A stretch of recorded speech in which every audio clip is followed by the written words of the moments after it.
booliska Soomaaliya General Cabdixakiin Daahir Saciid Saacid oo booqasho ku jooga Puntland ayaa booqday taliska guud ee ciidanka booliska Puntland waxaana kulan la qaatay taliyaha ciidanka booliska Puntland iyo ciidamada booliska Puntland ugu horeyntii waxa taliyaha ciidanka booliska Soomaaliya ugu warbixiyay ciidanka Puntland General Maxamed Saciid Shaqanaf wadana taliye ciidanka booliska Puntland saraakiil ahaan u dhisan yahay qaab dhismeedkiisa waa taliye saddex taliye xigeen xoghayn toddoba hoggaan sagaal qaybood laba col oo madax bannaan SPU iyo qaybta la yiraahdo territorial iyo qaybta ilaalinta taraafikada qaybta ilaalinta cashuuraha qaybta taraafikada CID hoggaamada ka mid ah CID waxay leedahay qaybaha ay leedahay waxa weeye gool kasta waxa jooga qayb CID ah taliyihii hore ciidanka booliska Soomaaliya General Axmed Jaamac Muuse ayaa sheegay in ciidanka booliska Soomaaliya meel kasta ay joogaan ay isku mid yihiin yani asaaska booliska meel kasta uu joogo xilkiisa iyo hawshiisa waa isku mid waa la dagaalan maxay ahayd tooy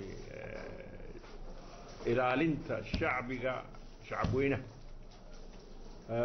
haddii aanu shacabka kula shaqeynin waxaad qaban kartaa ma jirto shacabka ha lagu dadaalo in kalsooni laga helo taliyaha ciidanka booliska Soomaaliya General Cabdixakiin Daahir Saciid Saacid ayaa ka warbixiyay hadafkii shaqada u yimid Puntland waxa uu horeeya insha Allah waan rabno waxa weeye tababarka u horeeya kulliyada Carmo inaan ku bilowno oo ah inaan ayadii lafteedii tayino capacity-geeda kor u qaadno tababaradii iyo dhammaan goboladan ilaa intaanana aanu ugu talagalno meel lagu soo diyaarsho marka waxa ugu horeysa barnaamijka aan rabno tababarka iyo dhammaan wixii qalab kale oo isgaarsiin iyo fududeyn hawsha ciidanka ah inaynu insha Allah gacan ka geysano dhismaha laftigiisa qorshayaal aan u qorsheynaa jirta dhismayaal cusub oo booliska ah aan u gudbinayna international community-ga oo ah xataa magaalooyinka qaarkood oo baaxadoodu badatay in lagu kordhiyo saldhigyadii booliska si amnigii uu sii adkaado waayo waxaa dhici karta 30 sano ka hor garowe intii ku noolay iyo maanta isku mid maaha marka hal station ama labo kuma filaan karaan degmooyinka kalena sidoo kale waxaad arkaysaa marka meelo badan oo dalka oo dhana ayaanu runtii tusnay international community-ga in la gaarsiiyo in dhismayaal casriya oo runtii la jaan qaadi kara nolosha ay shacabku marayaan